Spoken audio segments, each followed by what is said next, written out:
Entonces, iniciamos nuestra segunda sesión, nuestro segundo día, en realidad son las sesiones 3 y 4.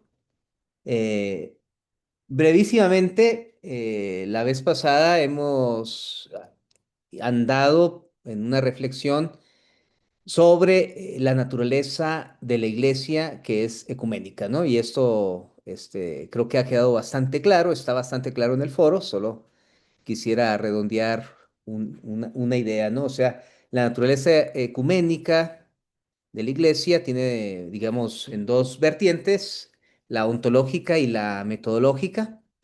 Ni una de esas dos vertientes nos inventamos nosotros. Esto es importante que nos lo dejemos muy claro, ¿no?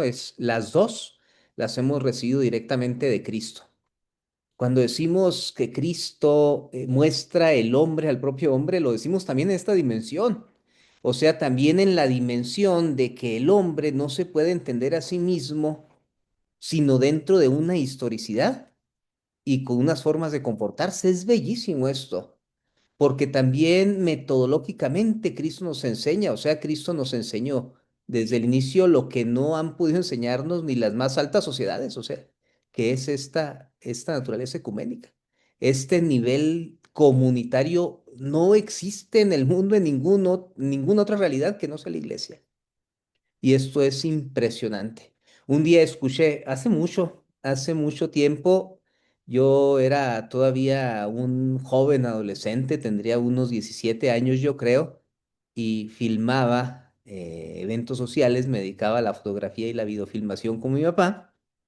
Y me tocó ir a un matrimonio en un templo evangélico y se me hizo muy interesante algo que dijo el pastor. Fíjense, esas cosas que a uno le llaman tanto la atención que se quedan en su memoria, ¿no? El pastor inventaba un verbo que no existía y que me pareció bellísimo, el verbo de eclesiar. Decía el pastor, estamos eclesiando.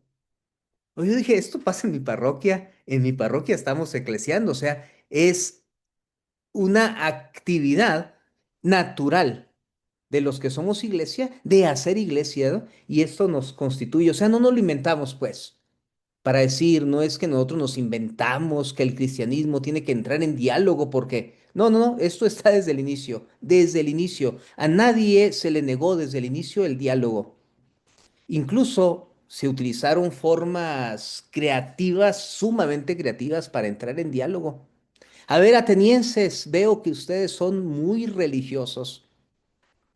Los exalta, ¿no? Bueno, he visto ahí en la entrada un monumento, una estatua del Dios desconocido. Bueno, ese Dios se los quiero revelar yo, se los quiero anunciar yo, ¿no? O sea, parte siempre la iglesia, siempre parte del reconocimiento del otro. Esto es fantástico y por eso la iglesia tiene diferentes rostros. Bueno, es la misma, pero tiene diferentes rostros según donde esté. Yo tengo muchos amigos, por ejemplo, italianos y españoles, y viven una religiosidad muy diferente, o sea, tienen un temperamento religioso, digamos, muy diferente y muy diferente al nuestro como mexicanos. Temperamentos distintos porque venimos de espacios geográficos y momentos de la historia distintos. Y la iglesia valora todos esos momentos y florece. En cada lugar florece según el temperamento del pueblo. Esto es impresionante. O sea, siempre desde el inicio, no es algo que nos inventamos después del Vaticano II, esto de la inculturación. Esto está siempre. Desde el primer momento está esto, ¿no? No es un concepto moderno, pero no es una realidad moderna, es algo que está siempre. No nos inventamos, pues. Cristo mandó de dos en dos, compartían con él la mesa, compartían con él las caminatas, compartían con él los problemas, o sea, se vivía juntos. Entonces generó una personalidad que se entendía únicamente de manera comunitaria, o sea, la personalidad estaba constituida comunitariamente. ¿Quién soy? Yo soy iglesia. ¿Se acuerdan de ese cantito? Yo soy iglesia, tú eres la iglesia, somos la iglesia del Señor. Bueno, pues es verdad. La constitución personal es comunitaria. Por eso en la iglesia es más bien más correcto decir persona que individuo, ¿no? Porque el individuo es uno que se puede concebir aislado. En la iglesia no podemos concebirnos aislados. Si los mandó de dos en dos y hacían todo juntos y después se fueron todos al mismo cenáculo donde llegó el Espíritu Santo, qué bueno que estaban todos juntos, porque si no el Espíritu Santo tendría que hacer unas lenguotas. No, él tenía que estar todos juntos. Para que fueran iglesia, para que naciera la iglesia, tenían que estar todos juntos. Y para que sea la iglesia, tienen que estar todos juntos. Donde dos o más se reúnen, ahí estoy yo. Pero no es nada más una condición espiritual, es una condición física, carnal. Física, carnal. O sea, hay que insistir mucho en esto porque sin la encarnación no se puede entender nada de la iglesia, pero la encarnación se actualiza. Utilizo esta palabra actualiza en el sentido aristotélico tomista, o sea, se pone en acto, no en el sentido de que se pone en acción, sino que se hace real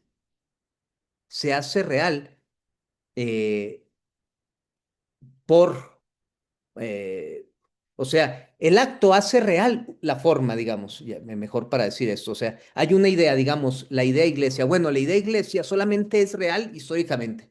Esto lo he insistido mucho la vez pasada, pero nunca es suficiente la insistencia que se puede hacer sobre ello, porque si se nos escapa, o sea, una iglesia abstracta no existe. Una iglesia etérea no existe. Incluso la iglesia triunfante, que ya no está en esta etapa peregrinante, incluso la iglesia triunfante tiene esta dimensión histórica, porque nosotros nos referimos a los que ya están allá, en tanto que estuvieron acá. Esto es. Y luego, al final, en la parucía, incluso esta cuestión de la recuperación de los cuerpos. La resurrección de los cuerpos es la recuperación de toda la carnalidad que somos. Peggy dice, se nos han dicho unas palabras eternas en el tiempo, pronunciadas carnalmente en el tiempo. Entonces nosotros que somos del tiempo, que somos carnales, tenemos que aprovechar el hecho de que somos carnales. A veces decimos somos carnales y a esto le imponemos una carga negativa. Muy mal, porque desde que el verbo se hizo carne, ya la carnalidad no tiene ninguna dimensión negativa. No es la carnalidad la de la dimensión negativa, porque la carnalidad está salvada. Lo que es negativo sería más bien la negación de que la carnalidad está invadida por el espíritu. Esto sí, claro, cuando nos dejamos llevar únicamente por la sensitividad de la carnalidad. Por supuesto que sí. Pero la carnalidad está salvada. El Papa San Juan Pablo II lo hizo muy explícito cuando habló del matrimonio y la sexualidad, ¿no? La carnalidad está salvada, no es algo de lo que tengamos que renunciar. Bueno, pero esto es en toda la historia. O sea, nosotros cuando contamos la historia, la contamos con la presencia actual de Cristo, o sea, la encarnación continuada en la iglesia de Cristo. Esto es fundamental. No nos inventamos o sea, no nos inventamos ninguna de las dos naturalezas de la iglesia que somos. Llega un punto en el que podemos decir, yo soy de Cristo. Entonces, ¿eso qué significa? Significa yo soy iglesia. Yo soy de Cristo. No puedo decirlo de otra forma, sino decir yo soy iglesia. Es lo mismo. Son equivalencias directas, absolutas para nosotros. No podemos imponerlas a otros, pero para nosotros son equivalencias directas. Son, son, es una bicondicional. O sea, si somos de Cristo, entonces somos iglesia. Si somos iglesia, entonces somos de Cristo. La iglesia no es una organización. No puede entenderse en términos solamente sociológicos, aunque también tiene una dimensión sociológica. Si le quitamos a Cristo, la iglesia no es nada. Si a la cultura le quitamos a Cristo, es cristiandad, pero no es cristianismo, digamos, ¿no? para poner en los términos que lo usó el Papa León. Esto es la cosa en la que he querido insistir tanto, ¿no? Eh, Tanto ontológicamente como metodológicamente, y estas dos cosas coinciden en la historia, coinciden. ¿Mm? Y luego, por eso esa frase tan bonita, que si no tenemos esto en cuenta nos puede causar gracia e incluso podría perturbar a los que no son de la iglesia, ¿no? Podría ser una frase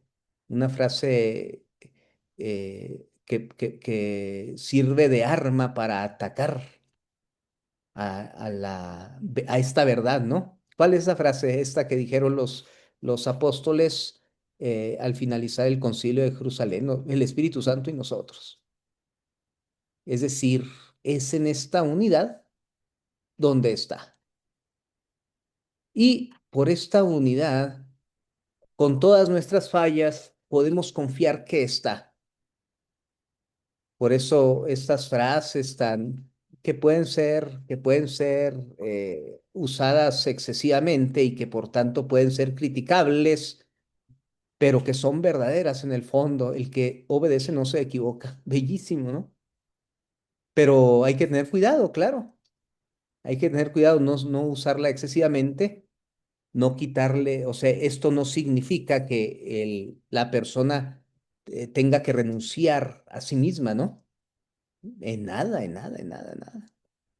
Pero quiere decir una confianza superior en que la gracia está aquí por una historia, también la historia que me alcanza, ¿no? Bueno, esto es importante, el Espíritu Santo y nosotros, es decir, cuando Jesús dijo, lo que desates en la tierra quedará desatado en el cielo, lo que ates en la... Yo creo que está refiriéndose también a esto.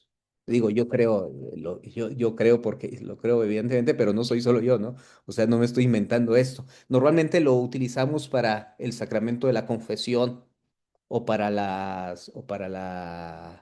autoridad del Papa, pero es esto, o sea, es la iglesia. La iglesia, por eso la iglesia puede conceder indulgencias, por ejemplo, tenemos 2 años con indulgencia, ¿no? El año de hoy, de este presente también estamos con el año jubilar extraordinario por San Francisco, etcétera. O sea, ¿qué quiere decir esto? La historicidad de la iglesia y la metodología de la iglesia se juegan igual en la unidad, en la unidad. Ahora, hacia el finales del 1800, principios del siglo pasado, surgió una acepción distinta del término ecumenismo, porque una acepción técnica que es la de poner todo lo que esté de nuestra parte, todo lo posible para acelerar la unidad deseada por Cristo. Esto empezó en el ámbito de los hermanos de la Reforma, no en la Iglesia Católica, y de hecho les dejé una encíclica para leer o para que la vieran, por lo menos, Mortalium Animos de Papa Pío XI, en donde se presenta donde aparece la postura preconciliar de la Iglesia, ¿no? Es encíclica muy interesante, ahorita lo vamos a ver ello, ¿no? Pero lo que iba es esta acepción técnica del término ecumenismo, a la que también se adhirió la Iglesia después del Concilio Vaticano II, sobre todo, nos dice que esta naturaleza ecuménica de la Iglesia ahora tiene una dimensión peculiar que no había sido percibida o reconocida, más bien reconocida antes del Concilio Vaticano II, que es la de efectivamente ponerse en diálogo activo, no nada más estar dispuestos al diálogo, sino ponerse en diálogo activo. Ya ven que son dos cosas distintas, ¿verdad? Como cuando uno está ahí y ve allá a una persona con la que no quiere platicar y la persona se acerca y dice, bueno, pues ya se acercó, ni modo de ponerme sangrón y empiezas a platicar. Bueno, el diálogo activo es, no, no, yo voy con la persona. Eh, y quiere decir que esta naturaleza ecuménica de la iglesia ha madurado hasta ad extra en el ecumenismo. Ahora, ad intra, dentro de la iglesia, esta dimensión ecuménica ha madurado hasta lo que llamamos hoy sinodalidad, ¿no es verdad? Es lo mismo que llamamos sinodalidad. Varias de ustedes lo han puesto en sus reflexiones en el foro. Sinodalidad. Bueno, sinodalidad expresa lo mismo dentro de la vida de la iglesia, o sea, somos uno, caminamos juntos. De hecho, eso significa sínodo, ¿no? El caminar juntos. Bien, segundo punto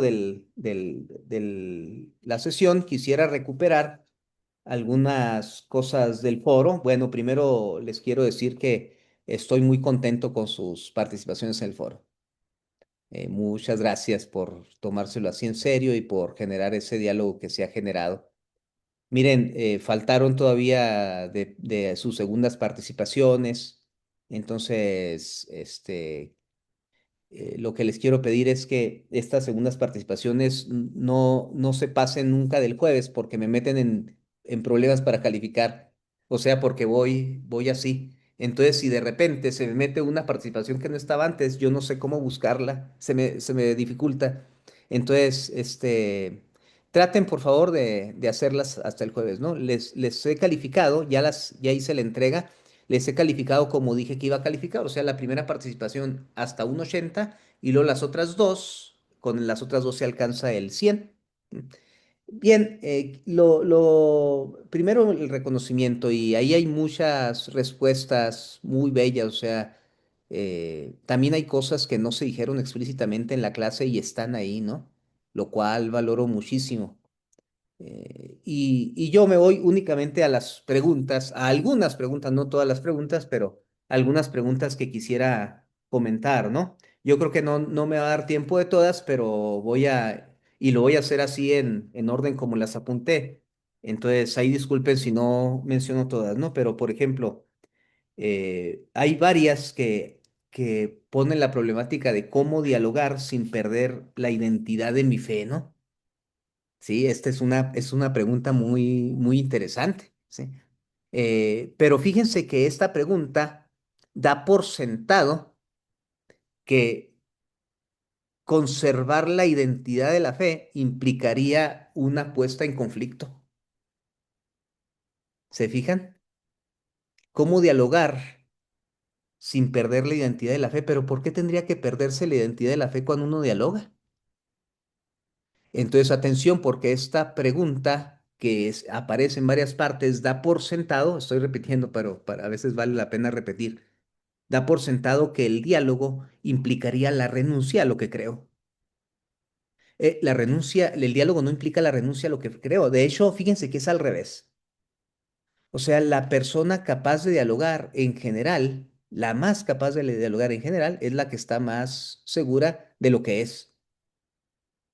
Ahora, lo que es no es una serie de conceptos a defender, de ideas.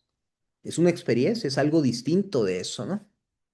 Esto lo vamos a ver en la segunda hora. Vamos a empezar a verlo en la segunda hora, pero les adelanto esto, ¿no? O sea, una de las condiciones del diálogo es esa.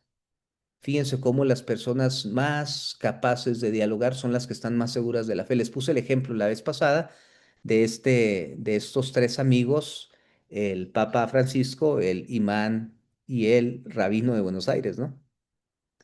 ¿Quién puede estar más seguro que ellos de lo que son y de su fe? Sin embargo, son los que son más capaces de dialogar. Entonces, en realidad, dialogar no pone en riesgo la fe, sino que la fortalece. Porque entrar en contacto con otros, esto lo dice el Papa Ratzinger, bueno, el Papa Ratzinger, el Papa Benedicto antes de ser Benedicto, cuando era Ratzinger, en un texto que se llama Fe, Verdad y Tolerancia, que le recomiendo mucho porque pone la cuestión del diálogo entre las diferentes denominaciones religiosas, ¿no? Ahora, dice el Papa eh, que a todos eh, no me recuerdo la palabra, pero que todos tenemos en algún momento, o sea, que todos estamos entre estas dos dimensiones, entre la fe y la duda. Me llama la atención que lo diga Ratzinger, ¿no? ¿Quién podría dudar de la fe de Ratzinger? Pero lo dice Ratzinger, a todos nos llega en determinados momentos de la vida la fe y la duda misma es un empujón a la fe. Y para el creyente, la duda, bueno, y para el no creyente, la duda también es la duda sobre la duda. Es decir, no tengamos miedo de poner en la balanza de la verificación aquello que creemos, porque Cristo mismo lo dijo. Pónganlo en la balanza, no lo dijo con estas palabras, pero les dijo a los dos primeros que lo conocieron, le dijo, cuando le preguntaron quién era él, les dijo, vengan y lo verán. Y cuando le preguntan, oye, ¿eres tú el que debe venir o tenemos que esperar? Bueno, díganle lo que están viendo, díganle lo que están viendo. Los ciegos ven, los sordos, etcétera. O cuando lo toman preso, dice, ¿por qué júzguenme por mis obras? Ustedes han visto todos, han visto lo que he dicho y lo que he hecho. Júzguenme por mis obras, etcétera. O sea, o es más, el mismo Tomás después Jesús dirá, dichosos aquellos que creen sin necesidad de meter los dedos en los dedos y en el costado, pero ven, mete el dedo, trae acá tu mano, métela en mi costado. O sea, no tengamos miedo de poner. Ahora no podemos materialmente meter nuestro dedo en el costado, pero nuestro punto de verificación es la experiencia, sigue siendo la experiencia. O sea, si Cristo es real, entonces está en la realidad. Ahora, si Cristo no está en la realidad, entonces es una idea mía, puede ser una idea muy bonita, pero es una idea mía. O sea, todavía eh, Cristo se deja verificar. También Ratzinger lo decía, estamos en una época en la que ya las ideas que teníamos antes no se justifican por sí mismas. Es más, decía él, ni siquiera Dios se justifica por sí mismo, hay que justificarlo. O sea, porque estamos en una época, alguien también lo comentó en el foro, sobre el diálogo con la cultura y con los que no creen en Cristo, incluso con los que no creen en Dios, con los ateos. Sí, también hasta allá llegamos. ¿Por qué? Pero esto debilita nuestra fe en Cristo, no, es al contrario. Tenemos la capacidad de entrar a esos ámbitos de diálogo por creemos en Cristo. Entonces, es sobre eso, ¿no? ¿Cómo debemos comprender al ecumenismo en el contexto de las religiones no cristianas? Esto es importante porque es algo que que no abordé la sesión anterior, ¿no? Pero hay que tener una distinción clara entre lo que es ecumenismo y diálogo interreligioso. Es muy fácil, o sea, el ecumenismo es entre las denominaciones cristianas, entre los que creemos en Cristo, entre los bautizados, digamos, entre los bautizados.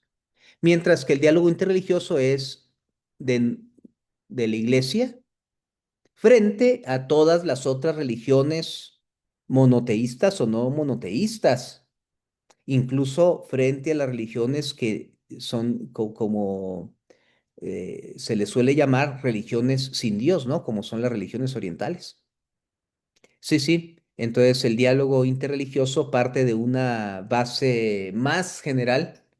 El ecumenismo parte de una base mucho más cercana que es la fe en Cristo y la comunión, aunque ésta sea imperfecta, ¿no? Como lo hemos dicho la vez pasada. Bueno, no lo dijimos nosotros, está en Unitatis Reintegratio, que es este documento del Vaticano II que habla sobre la unidad de los cristianos, Unitatis Reintegratio, ¿no? Y entonces ahí habla de la unidad que existe ya, o sea, claro. El ecumenismo existe porque ya hay la unidad. Nosotros no estamos construyendo la unidad, es una unidad que ya hay. Solo que esta unidad no es perfecta. Partimos de lo que hay, no de lo que falta. Y también por eso, cuando alguien pregunta, entonces, ¿cómo emprender este camino? Bueno, se parte exactamente de ahí, de lo que hay en común. Porque antes partíamos de lo que no hay en común, o sea, más bien partíamos de las diferencias. Y entonces cuando uno se fija en las diferencias es muy difícil dialogar incluso fijarse en las diferencias genera como partidos, ¿no? Entonces, el que es de otro partido es uno que se opone a mí, que se opone a nosotros. El que se opone a nosotros es muy fácil que demos el paso a considerarlo un contrincante y de contrincante un enemigo, pero pues es bastante fuera de la unidad a la que pertenecemos, por tanto fuera de la realidad, ¿no? Bien, el reconocimiento de la validez de otras religiones no abrámicas crea una brecha insalvable para el ecumenismo. También interesante pregunta esta, ¿no? La vamos a enfrentar hasta hasta la próxima clase, o sea, hasta el próximo martes, que no va a ser no va a ser el próximo, porque estamos en Martes Santo, ¿verdad? Sino de hoy en 15 días. Pero le enfrentaremos ahí porque vamos a poner vamos a llevar la reflexión hasta esta base común que es el sentido religioso. Voy a responder solamente de manera general que no hay no hay una brecha insalvable, ¿no? Hay mucho en común también con esto. Eh, es mucho más lo que nos distancia que en el ecumenismo, pero también nos conviene, sobre todo en una época como la nuestra, una época secularizada, que por cierto también alguien de entre ustedes comentó esto, ¿no?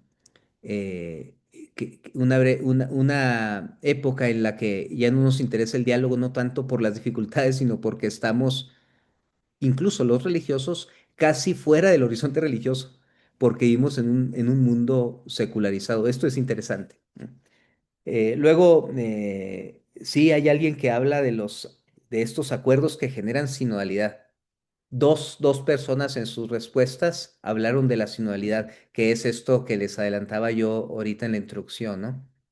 O sea, hacia adentro de sí mismo, adintra, la iglesia camina según su naturaleza ecuménica hacia la sinodalidad, que es un desafío también enorme para si vemos que el desafío hacia afuera es grande, pues para adentro también, para adentro no está tan, porque también contra la unidad hacia adentro juegan algunas cosas insanas, ¿no? Por ejemplo, el clericalismo es una versión insana de la obediencia, ¿no? Y está muy presente sobre todo en Latinoamérica, no tanto en otras latitudes, pero en Latinoamérica sí que está muy presente. Y luego, sí, ¿cómo colaborar sin caer en discusiones de fe? Es otra pregunta que se repite. Y luego otra idea que se repite es este, el volver a la conversión. Bien, ¿cómo colaborar sin caer en discusiones de fe? También esto es una pregunta muy importante. Creo que un poquito di una pista antes, ¿no? O sea, eh, se trata de partir de lo que tenemos en común. Entonces, si partes de lo que tienes en común, no tienes por qué empezar a discutir. Más bien profundizas en eso que tienes en común. Además, lo que tenemos en común es bellísimo. ¿Para qué empiezas con que si los ángeles existen? Si tienes con que los dos amamos a Cristo, ¿no? Estamos agarrados por Cristo, creemos en Cristo. Bueno, se empieza de ahí mejor. Porque, miren, a veces estas cosas pueden parecer debilidades en el diálogo, se los concedo, pero esto funciona en la realidad. Sí, y pueden pensarlo en sus realidades más cercanas, las hermanas con las hermanas y con sus superioras, los casados con sus esposas y sus hijos, los que no son casados con sus compañeros y sus vecinos, con quien está al lado. Fíjense en cómo se inician las discusiones y verán que son casi siempre por malentendidos innecesarios, porque empezamos a decir cosas que no eran necesarias decir, aunque fueran verdad. Así lo pongo entre comillas para decir, aunque no fueran mentiras, porque verdad y no ser mentira no es lo mismo, pero aunque no fueran mentiras, uno dice, oye, es que eres bien fastidioso.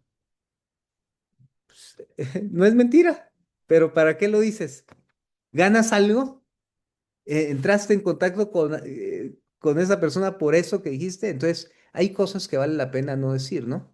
Bueno, yo tengo que aprender mucho de eso, pero ahorita de teoría se los digo. Eh, entonces, es algo que tenemos que aprender. O sea, hay cosas técnicas que tenemos que aprender también en el diálogo, ¿no? También en la conversación. Cómo entrar en conversación con otro que yo tengo la traba de que es distinto de mí, pero fíjense cómo todos son distintos de cada uno. Todos somos distintos. Entonces, esa no es ninguna objeción para dialogar. De hecho, alguien de ustedes ponía una respuesta muy bonita. Yo, con las personas que son distintas de mí, me gusta mucho dialogar porque me enseña, ¿no? Qué bello, o sea, llegar a esta actitud. Yo, con los que son distintos, en lugar de rehuirles, me acerco. Qué bonito esto.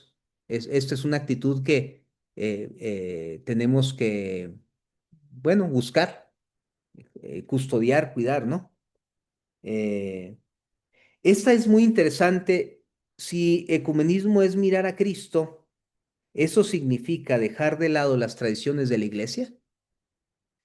¿Podría entenderse esto? O sea, podría entenderse que para hacer ecumenismo hay que mirar a Cristo, podría entenderse como, oye, no te claves, no te fijes tanto en lo que está en la iglesia, por tanto, más bien toma distancia de las tradiciones de la iglesia, ¿no? Pero no, no, no, no, queridos, queridas, o sea, en realidad amar a Cristo es amar a la iglesia. No hay necesidad de ningún tipo de separación. O sea, cuando nosotros hacemos ecumenismo, no lo hacemos separándonos de la tradición de la iglesia, lo hacemos en tanto que iglesia. No hay separación en esto, no tengamos temor de ello, ¿no? No significa quitarle a la iglesia. Fíjense que el Papa Pío XI escribió esta encíclica Mortalium Animus por un temor parecido a este. Había una intención surgida del movimiento ecuménico en aquel entonces, estamos hablando de las primeras décadas del siglo pasado, había una intención de, para unirnos hay que quitar las diferencias innecesarias, entonces hay que como que limpiar nuestras creencias y quedarnos únicamente con las creencias en las que todos estamos en común. Era licuar, era como meter en una criba y bueno, esto no es en común, esto se va, ¿no? Esto se va, esto se va, esto se va. Y este temor que tenía el Papa Pío XI le llevó a escribir Mortalium Animos, que si uno lo lee ahorita, bueno, dice, el Papa tenía razón por este temor, pero es una encíclica triste, vista a los ojos de nuestro tiempo, vista a los ojos de lo que ha ocurrido con el Vaticano II, porque es una encíclica confrontativa. Ya no vemos este tipo de encíclicas en ninguno de los papas postconciliares, ¿no? Y de hecho son pocas también para ese tiempo, pero bueno, sí explico el temor de licuar, de vaciar la fe. Pero no, esto no es, no tengamos miedo, o sea, más bien aferrémonos ahora a la forma en la que Cristo nos ha encontrado en la iglesia. Por tanto, nosotros respondemos a Cristo como iglesia. Pero esto no es exclusivo para los otros, o sea, no es propiedad nuestra, también los otros eh, tienen que afirmarlo igual. La forma en la que nos ha aferrado, esa forma, pues hay que cuidarla, o sea, esa forma es una forma llena de gracia. Miren, hay un testimonio muy bonito, no me acuerdo en cuál libro está, de Luigi Giussani, que alguien le escribe un pastor protestante una carta. Y esta carta es porque él digamos, a este pastor le había conmocionado lo que escribe Luis Giussani, ¿no? Entonces le escribe, don Giussani, yo, por mi tradición, me debo a esta iglesia que depende de mí, que se me ha encargado. Este es mi ministerio, este es mi pastoral. Pero yo en el corazón soy católico, ¿no? Entonces, don Yusani le manda una respuesta. Ah, entonces le dice, espero que podamos darnos el abrazo en el cielo, ¿no? Y don Yusani le manda una respuesta, ¿no? Una cosa muy chiquita. En las puertas del cielo estaré para recibirte, ¿no? Bello esta cosa, ¿no? ¿Por qué? Lo vamos a ver también la próxima clase. Les voy a dejar un texto justamente de Luigi Usani que se llama, es los primeros dos capítulos de los orígenes de la pretensón cristiana, se llama el libro. Es bellísimo, pero nos coloca muy bien en esta situación, ¿no? Bien, voy a dejar pendiente las demás porque si no se nos va a ir la hora, pero listo, creo que eran las más repetidas estas. Sí, cómo buscar la unidad sin devaluar nuestra fe. El anhelo de vivir sin separaciones nos lleva a permitir lo contrario a nuestras convicciones. Pero miren, ya con esta termino. ¿Cómo se vive la unidad sin renunciar a la fe? Es, lo tenemos en nuestras experiencias. No tenemos que ir demasiado lejos. Es el método humano. Es el mismo método humano. Imagínense cuando hay diferencias en una familia.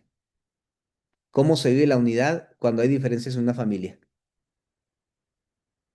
No es que se le pida al hermano, bueno, si quieres entrar, tienes que, tienes que cumplir estos requisitos, ¿no? O sea, tienes que cambiar estas tres cosas para que pueda ser mi hermano, ¿no? Si uno empieza por eso, a lo mejor lo que hace es más dividir. En cambio, la unidad se vive de una manera muy natural. O sea, se vive con el afecto directo y este afecto implica que yo renuncie a mis creencias en absoluto, en absoluto. O sea, de hecho yo con mis creencias lo quiero más y él sabe que lo quiero más, ¿no? Ella sabe que la quiero más con mis creencias, ¿no? Han participado en este tipo de testimonios muchas personas con el relato ecuménico. O sea, cuando hay diferencias y crece la amistad y en un determinado momento alguien le dice, bueno, vamos a rezar como tú rezas. O sea, yo te quiero por lo que tú eres, ¿no? Entonces la unidad no implica en ningún sentido la renuncia, acrecienta lo que uno es. Bueno, listo. Ahora vamos a nuestro tema de hoy, que es el ecumenismo en la historia. Primero voy a ponerles de una manera muy rápida un, un PowerPoint que recupera algunos momentos de la historia del ecumenismo en la iglesia. Eh, aquí están. Ok, vamos a ver. Esto repito, lo voy a hacer muy rápido, ¿eh? Después incluso les puedo compartir se les puedo dar el PowerPoint, pero porque me interesa pasar también a comentar un poco sobre el texto de Beoso que les dejé para leer y también un poco de la Mortalium Animos. Bueno, al revés, primero Mortalium Animos, después Beoso. Eh, entonces, este es Unitatis Reintegratio. La preocupación por realizar la unión concierne a toda la iglesia, a toda la iglesia. Lo hemos dicho la vez pasada, desde la vez pasada, no al Papa, no a los teólogos, a todos los fieles, igual que a los pastores, y afecta a cada uno según sus posibilidades, tanto en la vida diaria como en la investigación teológica e histórica. Esto ya lo hemos visto. Ahora, La primera etapa del ecumenismo viene de 1910 a 1937. En realidad empezó desde antes, pero vamos a colocar en esta como la primera etapa. En 1908, el octavario por la unidad de la iglesia. Ahí están los nombres de los pastores epistolarios. Se convirtió en un instrumento de apostolado en manos de la jerarquía católica para promover la conversión al catolicismo. Desde entonces existe lo que se llama la Semana por la Unidad de los Cristianos.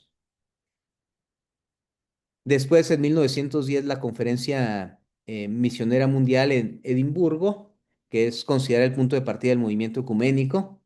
Estos nombres son importantes. Robert Garnier como secretario y la conformación del Comité de Continuación.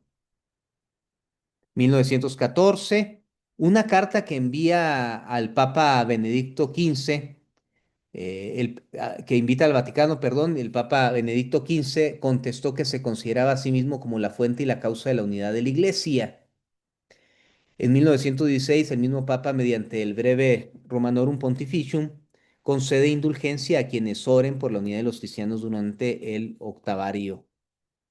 En 1918, el obispo luterano Nathan Söderblom se acercó a numerosos clérigos católicos para invitarles a hablar de la paz. Reunió en Uppsala, Suecia, reunión que sucedió en Suecia en el mes de septiembre.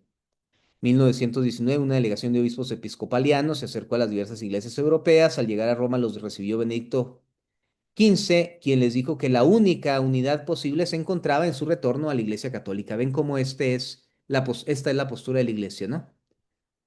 Eh, o sea, todavía se carga el peso de la reforma a quienes se mantienen en las comunidades nacidas de la reforma. Atención, porque históricamente, digamos, esto, si uno se remonta hasta el siglo XVI, esto es verdad. Ahora, no es verdad de una manera absoluta. Eh, Propio hemos pedido perdón ante la tumba de Lutero también, ¿no? O sea, no es verdad en todos los sentidos. Históricamente es el punto de quiebre, pero no se le puede cargar a quienes pertenecen a las comunidades nacidas de la Reforma el peso de haberse separado de la Iglesia. O sea, no se le puede encargar 5 siglos de historia a alguien que vivía ahora, ¿no? ¿Me explico? Entonces, esto es importante. Eh, Nathan Söderblom envía una carta abierta donde sugirió la creación de un consejo ecuménico de las iglesias. 1920, Conferencia Vida y Acción, acuden delegados de la jerarquía ortodoxa, se creó un comité de continuación de la Conferencia Misionera Mundial de Ginebra para sentar las bases del movimiento Fe y Constitución. 1921 se fundó el Consejo Misionero Internacional en Londres, obispos luteranos suecos y la Carta del Catolicismo Práctico, que no estaban, no venían del Vaticano, ¿eh? O sea, el catolicismo práctico es un título que se da a un grupo que posiblemente es de católicos, pero no está respaldado por la Iglesia. En ese mismo año iniciaron las conversaciones de Malinas entre clérigos católicos y anglicanos. Lo que quiero que vean con estas fechas es el movimiento, o sea, el dinamismo de los intentos por eh, la caminata ecuménica, ¿no? Conferencia del Catolicismo Práctico en Estocolmo, primera Conferencia Mundial de Fe y Constitución en Lausana. El Papa Pío XI publicó Mortal y Unánimos, en la que trató con palabras duras las primeras iniciativas del movimiento ecuménico. Y luego tenemos una segunda etapa que parte de 1938. Aquí, esta etapa coincide con la historia del Consejo Mundial de Iglesias, su estatuto fijado provisionalmente en Utrecht en 1938, que a causa de la Segunda Guerra Mundial no fue adoptado sino hasta Ámsterdam en 1948. El Consejo se definió como, atención con esta definición, comunidad de iglesias que reconocen a Cristo como Dios y Salvador. La Iglesia Católica no está afiliada. No solamente no estuvo afiliada, sino que no está afiliada. Fue fundado con 147 iglesias y actualmente participan 348. Se celebra cada consejo cada 7 años. El último fue en el 2021 en Alemania. Y luego tenemos un cambio, los inicios positivos desde el catolicismo con Juan 23, un cambio de rumbo con la creación del Secretariado para la Promoción de la Unidad de los Cristianos, una comisión preparatoria del Concilio Vaticano II que más tarde recibiría el nombre de Consejo Pontificio para la Unidad de los Cristianos. En 1961, el secretariado participó de la Conferencia de Nueva Delhi y fue el responsable de la redacción durante el Concilio Vaticano II de Unitatis Redintegratio, que es el documento que tenemos sobre el ecumenismo ya en el Vaticano II. Entonces aquí entramos con todos los kilos, ¿no? Con Juan 23. Las últimas palabras pronunciadas por Juan 23 se las comenté la vez en la clase pasada. No, ofrezco mi vida por la iglesia, por la continuación del concilio ecuménico, por la paz en el mundo y por la unión de los cristianos. Mis días en este mundo han llegado a su fin, pero Cristo vive en la iglesia y la iglesia debe continuar con su tarea utunum sint, que sean uno, que todos sean uno.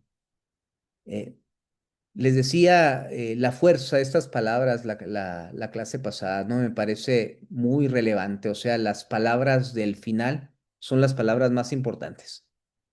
Y el Papa 23 cuida estas palabras y las pone así, ¿no? Por la iglesia, la continuación del concilio, la paz en el mundo y la unión de los cristianos. ¿Hasta qué punto entonces es, es prioritario este deseo de Cristo? Y por tanto esta tarea en lo que nos toca de nosotros. Ahora esto es muy interesante, ¿no? El decreto, cómo aparece la cuestión del ecumenismo en el Vaticano II? Bueno, en el decreto Christus Dominus aparece en el número 16, en el Presbyterium Ordinis en el 9, en el Ad Gentes Divinitus en el 15, pero el Unitatis Reintegratio es el que afronta directamente el tema. Ahora les hago una síntesis rapidísima de Unitatis Reintegratio. Bueno, antes de eso, miren qué bonito esto, ¿eh? Esta es la naturaleza ecuménica metodológica de la iglesia, el concilio. Me encantan estas fotos porque es la congregación de toda la iglesia en un mismo lugar, estudiando lo mismo, poniéndose de acuerdo, levantando la mano, opinando. Antes de todo eso, ¿qué se hace? El Papa Francisco nos lo dijo muy bien cuando inició el Sínodo de los Obispos. Muy bello porque el Papa Francisco dijo, a ver, vamos a dialogar, incluso a lo mejor vamos a debatir, pero lo más importante entre nosotros es que pongamos todo en manos del Espíritu Santo. Entonces, el Espíritu Santo y nosotros hemos decidido. Y esto es bien interesante, queridos amigos, porque miren, el Unitatis Reintegratio fue aprobado por 2137 obispos conciliares y tuvo 11 en contra. ¿Qué quiere decir esto? O sea, quiere decir muchas cosas, pero estos números son fenomenales para entender la cuestión de la naturaleza ecuménica de la iglesia. Eh, ¿Qué quiere decir esto? O sea, ustedes leyeron o al menos vieron Mortalium Animos, ¿no? Y vieron cuál es la postura, esa que leímos ahorita del Papa Benedicto XV. La postura antes del concilio de la iglesia es quien quiera unidad que venga. Somos buenos y les abrimos las puertas, no podemos cerrárselas. El maestro nos indicó que tenemos que abrirlas, que la oveja descarriada regresará. Esos eran los términos en los que se trataba a quienes no tenían la unidad perfecta, ¿no? Unitatis Reintegratio nace a pesar de esa encíclica porque vamos a ver, esa encíclica no es un contra a Unitatis Reintegratio, es una respuesta a algo que estaba pasando en ese momento en el mundo. Atención, porque luego hay quien dice, no, pero entonces, ¿cómo una encíclica está en contra del concilio? No, no es que esté en contra del concilio, es una respuesta a un momento histórico que está viviendo. El Papa tuvo prudencia y también tenía temor de que pudiera pasar algo que después la historia le cobrara cuentas, ¿no? Entonces hace esa encíclica. Pero a lo que voy es que el ánimo, lo que ocurre en los concilios es algo, a ver, lo que los concilios definen es algo que ya está en la vida. No es que los concilios se inventen cosas que no estaban en la vida. Por ejemplo, con el con el Sacrosanctum Concilium, que es para la liturgia, ¿no? Se definen muchos cambios en la liturgia. Sin embargo, estos cambios en la liturgia que son tan drásticos ya se estaban dialogando en todas partes. O sea, ya por todas partes se estaba esperando que la misa pudiera decirse en lengua vernácula. Era imposible todavía, pero ya se estaba haciendo eso. En algunos lugares de misión, en África sobre todo, en algunos lugares de Asia, ya se estaban cantando canciones vernáculas en la misa, o sea, o por lo menos en lengua vernácula, ¿no? ¿Qué estoy diciendo con esto? Que hay una vida en la iglesia, una vida, un movimiento, una gracia que está ahí, que después lo que hace el concilio es tomarla y decir, miren, esto es lo que estamos viviendo, esta es la gracia que nos ha alcanzado y entonces la pone en términos de documentos, pero el concilio no es que se inventa cosas, no es que la iglesia es una antes y otra después del concilio, no hay una ruptura. Esto es lo que alegan los, los grupos cismáticos, ¿no? La iglesia, eh, eh, reconocida como iglesia hasta antes del concilio. Bueno, este número por eso es muy importante. Claro que hay quienes están en contra, ¿no? Y, y tenemos como decía ahorita, los grupos sismáticos, o sea, los que no aceptan eh, las, este diálogo, ¿no? Los que no aceptan esta ecumenicidad en la iglesia, ¿no? Y entonces dicen, no, no, no, no, ya dijeron 200, ya lo dijeron 2137, pero yo no estoy de acuerdo, entonces yo me separo. ¿Por qué? Porque la iglesia de antes es más perfecta. Entonces, ¿qué es esto? En realidad es una renuncia a la unidad. Y por eso algunos dicen a veces, a ver, pero ¿por qué con estos grupos que se han separado, la iglesia tiende a ser más dura incluso que con los grupos que no tienen tanto, con los que no tenemos tanto en común? Porque no es las cosas que tenemos en común. Lo que produce el cisma no es lo que tenemos en común o lo que no tenemos en común. Lo que produce el cisma es eh, es la renuncia a la unidad. Igual que lo que produce la comunión es la atención a la unidad, como también algunos de ustedes han comentado en el foro, ¿no? Entonces, este dato por eso es tan importante. Bueno, voy adelante. Eh, Bien, aquí los números de Unitatis Reintegratio se exhorta a los católicos a que reconociendo los signos de los tiempos, también una frase que empieza a ser utilizada en el concilio. O sea, ya no es el anatema a los tiempos que vivimos, sino, oye, en los tiempos que vivimos está Cristo también. Entonces hay que aprender a reconocer esos signos, que los católicos, reconociendo los signos de los tiempos, participen diligentemente en la labor ecuménica. En su acción ecuménica, los católicos deben sin duda preocuparse de los hermanos separados, orando con ellos, tratando con ellos de las cosas de la iglesia y adelantándose a su encuentro. No ya nada más vengan, sino adelantándose a su encuentro y tratando con ellos las cosas de la iglesia. Es necesario que reconozcan con gozo y aprecien los bienes verdaderos cristianos. Mire, qué bonito esto, que reconozcan con gozo y aprecien los bienes verdaderamente cristianos procedentes del patrimonio común que se encuentran entre los hermanos separados. La práctica del ecumenismo se basa en, o sea, esto es muy importante porque este reconocimiento nos lleva a una afirmación fundamental, que la gracia de Cristo está en ellos, ¿sí? O sea que el cisma, igual que el pecado, no es algo irremediable para la gracia. sino que pasa a través de ahí también, pasa a través de ahí e incluso nos favorece, hoy nos favorece. ¿M? Se ha de basar en la renovación de la iglesia como aumento de la fidelidad hacia su vocación. Ven que no es una renuncia, incluyendo movimientos bíblico y litúrgico, la predicación de la palabra de Dios, la catequesis, el apostolado seglar, la espiritualidad matrimonial, etcétera.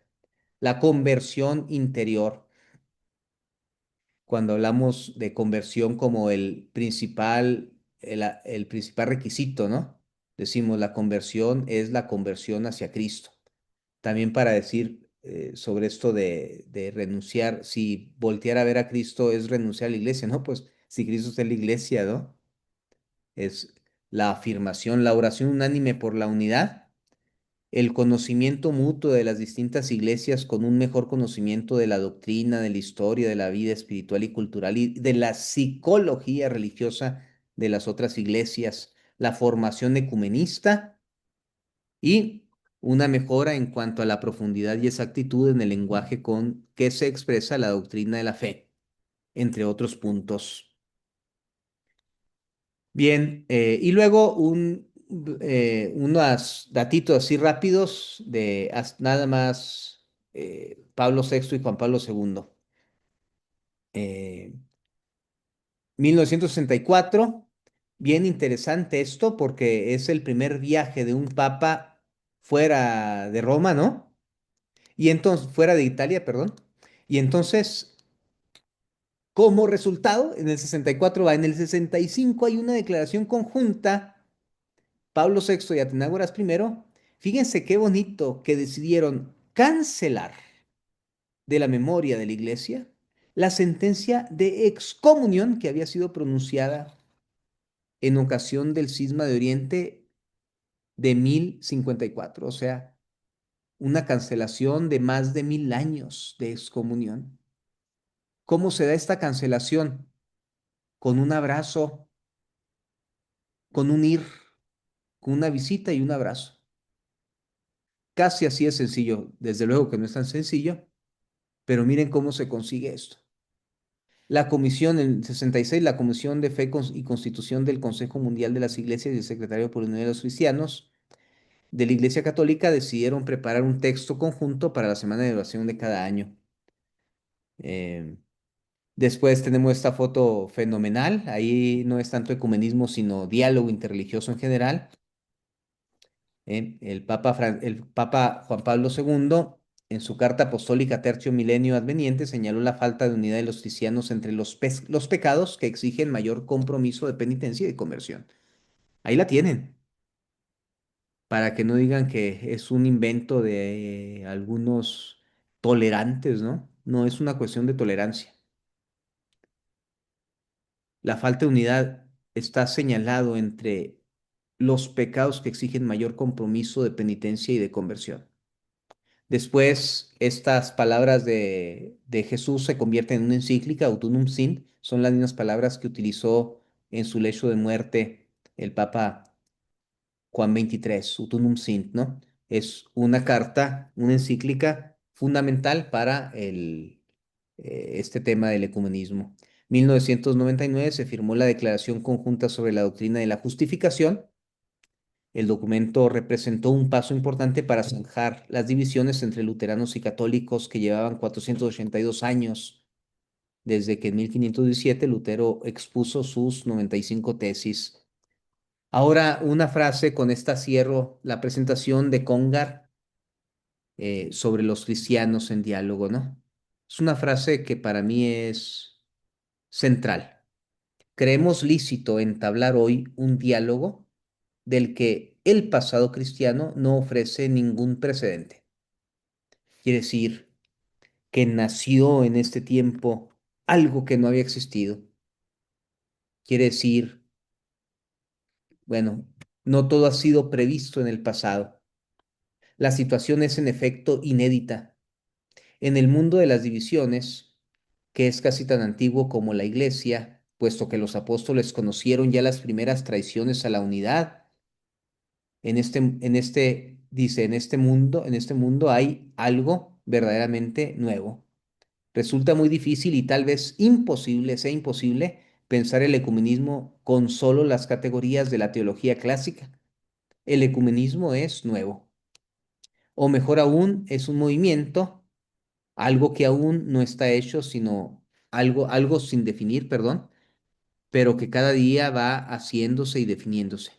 El ecumenismo es una realidad que nace más, aquí está la otra idea central, nace más esta realidad de la historia de la salvación, de una voluntad libre del Dios de la gracia, que se traduce en unas vocaciones, nace más de esto que de la revelación hecha. Fin de la presentación. Dejar de compartir. Listo. Eh, me dieron las 9 y todavía me falta Mortalium Ánimos. A ver, vamos a tomar, han de estar cansados de escucharme tanto, vamos a tomar 5 minutos de receso y luego en el regreso vamos a empezar eh, sus impresiones sobre Mortalium Animos. Vamos a tratar de dedicarle no más de 10 minutos, porque me interesa pasar con Beoso y luego abrir el tema de la sesión 3, ¿no? Entonces, vamos, entonces son las 9:01, regresamos a las 9:06.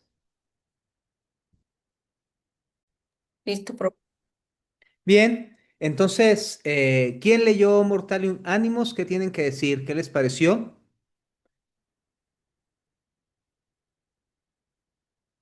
Le dieron una ojeada, pues no tenían que leerlo completo. El que más bien les pedí que le pusieran más atención es al de Bioso, pero lo pudieron abrir, lo vieron, sus títulos, algunas expresiones. ¿Qué dicen de ello? A ver, adelante, ¿quién quiere decir algo?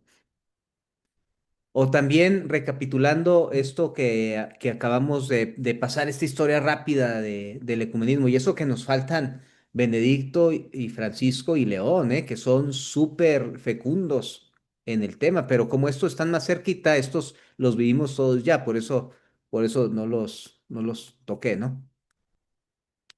Pero a ver, entonces adelante, ya se puede decir algo.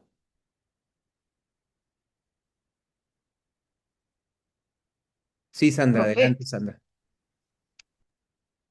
maestro, a mí me llamó la atención en el de Mortal Anonymous, el punto número 14, Estamos. el 14, ajá, en donde el Papa dice que la unión irrazonable, pues, de que para que no podemos pertenecer a esas confederaciones cristianas, en ese momento no podíamos pertenecer por el asunto de que había personas que pensaban que pues no era lo mismo, la misma decía que no pensaban lo mismo, no era lo mismo creer, por ejemplo, en la transubstanciación, que Jesucristo estaba realmente en el pan y en el vino, y que no solamente por fe, o sea, porque había personas ya desde aquel tiempo que pensaban que creían en Jesucristo no en el momento no por el momento de la transubstanciación, sino por el momento por fe, que ellos creían por fe que Jesús estaba ahí.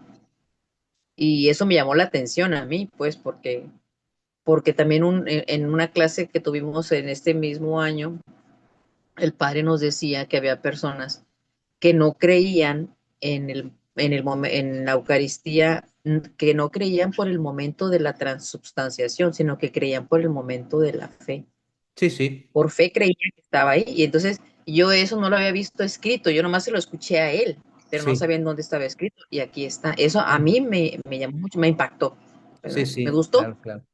Sí, sí, muchas gracias, Sandra. Sí, sí, sí, son estos, claro, o sea, son de estos puntos eh, fundamentales de la doctrina, ¿no? Esto es clarísimo, o sea, no es que por fe, no es que por fe como una imagen nosotros pensemos está ahí, ¿no? Sino es un acto que sigue la cuestión de la carnalidad, ¿no? Hasta esto, en los sacramentos sigue la cuestión de la carnalidad, porque los sacramentos, como están definidos en el Sacrosantum Concilium, son signos eficaces de la gracia divina, tal cual esta es su definición, ¿no? Signos eficaces de la gracia divina. Pero signos, y los signos siguen siendo hierofanías, siguen siendo manifestaciones, o sea, se parte de lo de lo concreto que es un pan. Es en el pan, sin el pan no hay transubstanciación, ¿no? Ahora, claro que tampoco hay transubstanciación, el pan no hace la transubstanciación, pero la transubstanciación ocurre en el pan. Entonces, esto es muy importante porque incluso es una extensión de esto que hemos venido diciendo, que es, a ver, la iglesia es la continuidad, la continuación de la encarnación, es la permanencia. Y la iglesia tiene sus sacramentos. Bien, bien, gracias, gracias. O sea, ahora estas todavía se ponen como objeciones, pero el hecho de que otros no crean en la transubstanciación después ha dejado de ser una objeción. Ahora, el Papa Pío XI dice una verdad. Por supuesto que esa es una verdad, pero esta verdad hoy por hoy no es una objeción para la caminata ecuménica, ¿no? Entonces tenemos ahí en todo Mortal y Unánimos estas dos vertientes. Una, las verdades que se enuncian. Otra, el camino ecuménico, cómo está relacionado con esas verdades que se enuncian. Ahora, Mortalium Animos tiene también bastantes sofismas, o sea, bastantes argumentos en los que se concluyen cosas que en realidad no se concluyen, lógicamente hablando. O sea, y justamente por esta o sea, por esta no relación es que el- a ver, y esta no relación entre las premisas y las conclusiones está fundamentalmente basada en una postura. O sea, no son cuestiones doctrinales, sino cuestiones de postura. Es decir, de cómo nos colocamos frente al diálogo ecuménico. Bien, gracias. Adelante, ¿quién más? ¿Quién más leyó algo? Bueno, maestro, yo lo que me llamó la atención es de que pues se veía como como única iglesia fundada por Cristo era la católica. Entonces, pues se creía que no podía ser posible esta unidad entre las iglesias, porque pues nada más era una que se consideraba que era la verdadera. Lo cual, hermana, lo cual es cierto. O sea, Cristo no fundó muchas iglesias, fundó una iglesia. Ahí, ¿cuál es el error?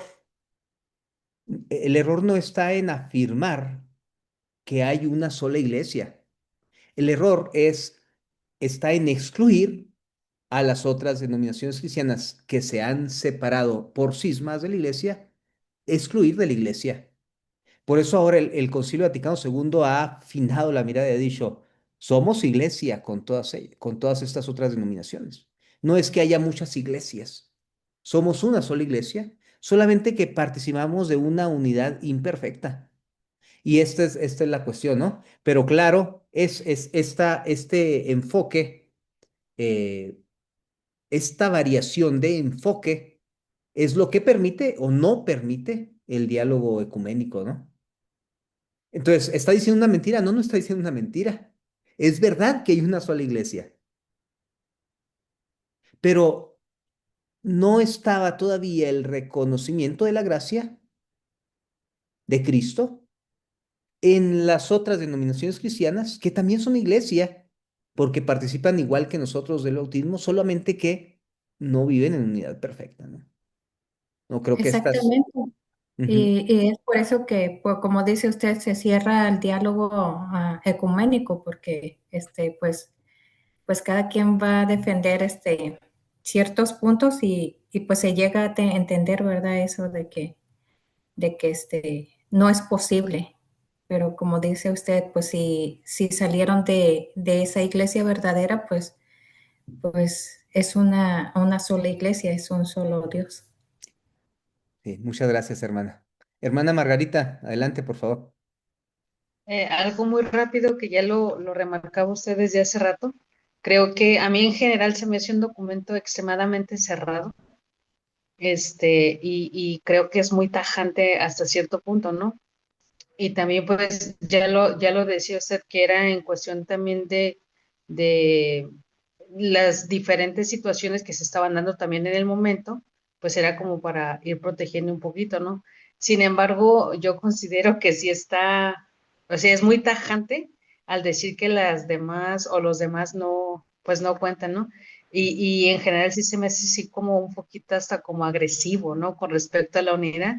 Y usted nos ha remarcado mucho, por ejemplo, que el Espíritu Santo, pues es el que viene a hacer desórdenes, pero este escrito es como el Espíritu no existía.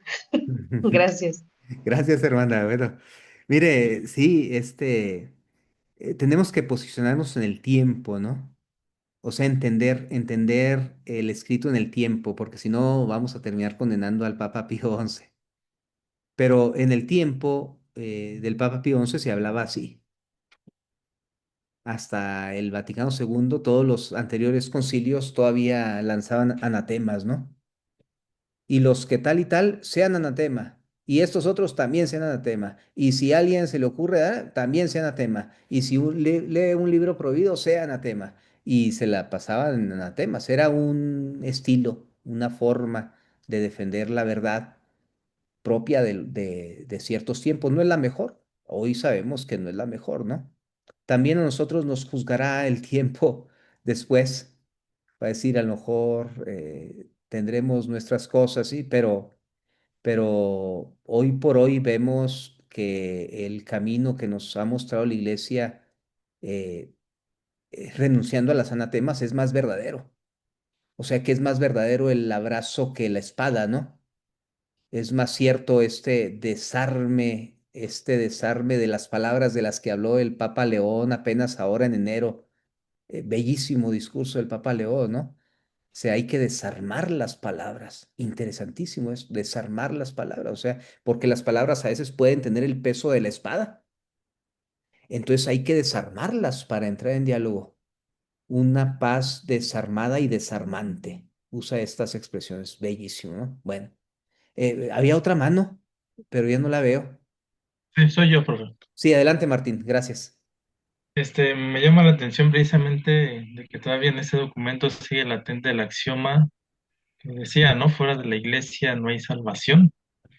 Y precisamente yo creo que se ve plasmado, ¿no? En este documento. Digo, en este caso, pues el documento decía, bueno, pues sí, estamos llamados a obedecer verdaderamente lo que el Señor ha revelado, a escuchar y obedecer. Yo creo que esos dos puntos fueron los que me llamaron la atención y principalmente digo, cómo ahora ya la iglesia, gracias al concilio, pues ha dado esta vuelta, ¿no? Bueno, también existe la salvación para aquellos hombres de buena voluntad, que incluso no estén dentro de la iglesia. No sé, me pongo a pensar como aquellos que nunca les ha llegado el evangelio, pues ellos no tienen la culpa, ¿no? De por no conocer el evangelio se van a condenar, evidentemente que no.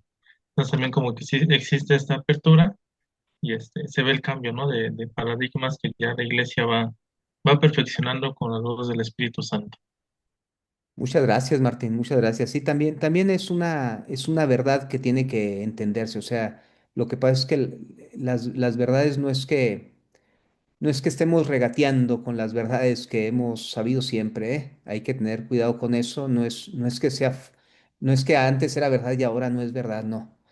Lo que tenemos que reconocer más bien es cambios de posturas y reconocimientos de cosas que no estaban y ahora están, ¿no?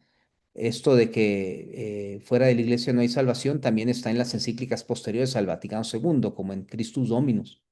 Claro, está todavía.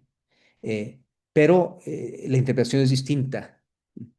O sea, es una afirmación tajante porque la historicidad de Cristo está en la iglesia y entonces solamente Cristo nos da la salvación. Pero no somos, la diferencia es que no somos los jueces de la salvación que da Cristo. O sea, nosotros decimos, claro, la iglesia es un camino seguro, pero yo no soy el que juzgo. Entonces, seguramente pensamos, la misericordia de Dios es tan grande y luego sería tan absurdo que le negara, si Él ha querido salvar a todos, que le negara la salvación a aquellos que por alguna, no, aquellos que no por un rechazo eh, directo a su persona, sino hasta por ignorancia, ¿verdad? O incluso algunos que por un rechazo que puede ser hasta medianamente justificado, no han sido parte de la iglesia. Entonces, siempre hay un último momento en el que se hacen unas cuentas distintas de las matemáticas nuestras, ¿no? Y estas matemáticas de Cristo, de Dios, son distintas, o sea, incluso eh, son raras las matemáticas de Dios, ¿no? Entonces, de eso no sabemos. Muchas gracias, Martín. Migdala, por favor. Sí, buenas noches. Pues yo, este documento igual sí me impresionó y pues sí, por lo que usted nos está iluminando, ¿no? En cada época, pues es necesario ciertos documentos. Yo veo mucha determinación, límites, fuerza, claridad, dirección, según la misma época en que se estaba necesitando esto, ¿no? Porque, por ejemplo, en el punto 13 pues al final sí suaviza y dice, siendo pues la fe íntegra y sincera como fundamento y raíz de la caridad. Necesario es que los discípulos de Cristo estén unidos principalmente con el vínculo de la unidad de fe. Y en esta época, ¿qué necesitamos? Pues la misericordia, la unión, la convivencia. O sea, que en cada época era necesario esto, ¿no? Como para moldar, como para aclarar, como para guiar la fe, ¿no? Al final, pues es el Espíritu Santo que nos sigue guiando, ¿no? Y ahora en esta época, no es que esto no haya servido, sino en esta época, pues ya necesita el pueblo de Dios, nosotros la iglesia, otra forma de llevarlo, ¿no? Donde entra, pues el ecumenismo y lo que usted nos está explicando, ¿no? Que es necesario para la convivencia humana, ¿no? Y que podamos unos a otros, pues seguir a ese mismo Cristo, pero en otras situaciones, en otros documentos, en otras revelaciones del Espíritu Santo a través de diferentes papas actuales de la época. Gracias. Gracias, Migdala. Sí, efectivamente. Y también hay otra cosa, ¿no? Que también nos equivocamos. Eso también, o sea, nos asiste el sagrado derecho de equivocarnos también. Y entonces también los papas piden perdón por lo que es la iglesia, que también es histórica, pues ha hecho históricamente, ¿no? Entonces la carga de las culpas del pasado no descansan únicamente en los que están fuera de la iglesia, sino también en los que estaban en ese momento dentro de la iglesia, o sea, que también se equivocaban, que también, o sea, que si, entró una llamada en este momento, o sea, que también los movimientos sismáticos fueron tales porque había algo que estaban pidiendo a la vida de la iglesia, que es de ese momento, ¿no? Bueno, bien, cerramos este punto. Les agradezco mucho sus participaciones. Échenle un ojo ahí los que no han podido verlo, ¿no? Eh, y sí, vean todas estas cosas, o sea, las verdades que aparecen y también la postura que está detrás de estas verdades. Y luego, sobre el otro, el devioso, ¿qué tal el devioso? Es un texto bellísimo para entender cómo el ecumenismo, desde la conferencia de la CELAM, eh, ha sido acogido y luego después tuvo un desacelere, incluso después tuvo un, ¿cómo decir?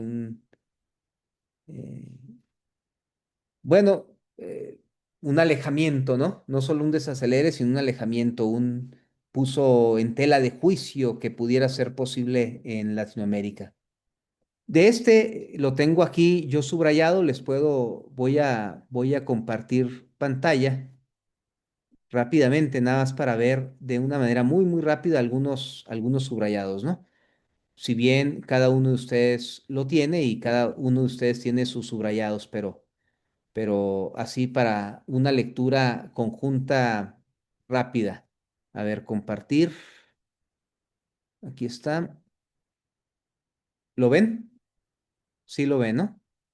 Entonces, La historia en Latinoamérica es una historia muy interesante. De hecho, en Río de Janeiro fue anterior al Vaticano II, ¿no? Muy interesante porque es la primera conferencia continental que hace esto, o sea, la primera en existir, ¿no? Y entonces tiene una historia muy bella. Entonces, ahí en el Río de Janeiro estaba el título del protestantismo y los movimientos anticatólicos. Ahora, en el 59, el Papa Juan XXIII anunció la convocación de un concilio ecuménico. Lo que más impactó a la opinión pública fue su propósito de contribuir al restablecimiento de la unidad de los cristianos, porque la postura era esta que leímos en Mortalium Animos, ¿no? Entonces el Papa Juan XXIII da un giro. Ahora en Medellín, Medellín incorporó con entusiasmo las nuevas orientaciones conciliares y los invitados de otras iglesias cristianas que participaron de esa segunda conferencia general de episcopado latinoamericano colaboraron activamente en las distintas comisiones de trabajo de los 16 documentos finales de la Gran Asamblea. Entonces esto es inédito. Ha pasado el Concilio Vaticano II apenas, y entonces los obispos de Latinoamérica, de la CELAM, también hacen algo parecido. O sea, el Vaticano II invitó a observadores, ¿no? Entonces la CELAM dijo, también nosotros vamos a hacerlo, ¿no? De todas las conferencias generales del episcopado latinoamericano, desde Río de Janeiro, pasando por Puebla y Santo Domingo, fue en Medellín que los cristianos no católicos comparecieron en mayor número, 11, mientras que apenas 5 estuvieron en Puebla, solo 3 en Santo Domingo y ninguno en Río de Janeiro. Fue una atmósfera extremadamente positiva, culminando en una gran celebración, con celebración eucarística. Esto también es importante porque la concelebración en la celebración eucarística de la clausura fue solicitada de manera expresa por los observadores no católicos. ¿Qué quiere decir esto? Que también aprendemos de las otras iglesias. De hecho, la iglesia no hubiera entrado quizás en el camino ecuménico si antes no hubiera visto que hay un movimiento ecuménico que nació en la vida de la Reforma. Entonces esto es muy importante porque ya esto nos muestra la gracia que hay en los hermanos que no participan de una unidad perfecta con nosotros. La participación provocó desconcierto en Roma y en otros ambientes, porque acaba de haber en París, en el seno del movimiento estudiantil, una celebración eucarística así, una co-concelebración, que fue mal vista, ¿no? Eh, Bien, ahora, eh, ¿qué estamos aquí viendo? Pues los mensajes a los pueblos de América Latina y el Caribe, dirigido a los hombres de buena voluntad. Dice específicamente, de manera particular nos dirigimos a las iglesias y comunidades cristianas que participan de una misma fe con nosotros en el Señor Jesús. Durante esta conferencia, hermanos nuestros de esas confesiones cristianas han estado participando en nuestros trabajos y nuestras esperanzas. Junto con ellos seremos testigos de este espíritu de colaboración. Se debe hacer resaltar el respeto totalmente positivo de la enseñanza catequística con su contenido de amor, etcétera. Bien, entonces aquí dice, por ejemplo, promuévanse las celebraciones ecuménicas, ¿no? Ahora nos vamos a Puebla. La evaluación dice es más cautelosa y reticente de la caminata ecuménica. Muy interesante. Persisten en muchos cristianos desconfianza con respecto al ecumenismo. Quiere decir esto, arranca con mucha fuerza y luego empieza un descenso. Es como una curva muy fuerte y luego empieza a bajar. Se origina en gran parte por el proselitismo, que es un serio obstáculo para el verdadero ecumenismo. De hecho, la clase pasada ya alguien refería a este obstáculo. Oye, Hugo, ¿cómo puedo dialogar con los que no quieren dialogar?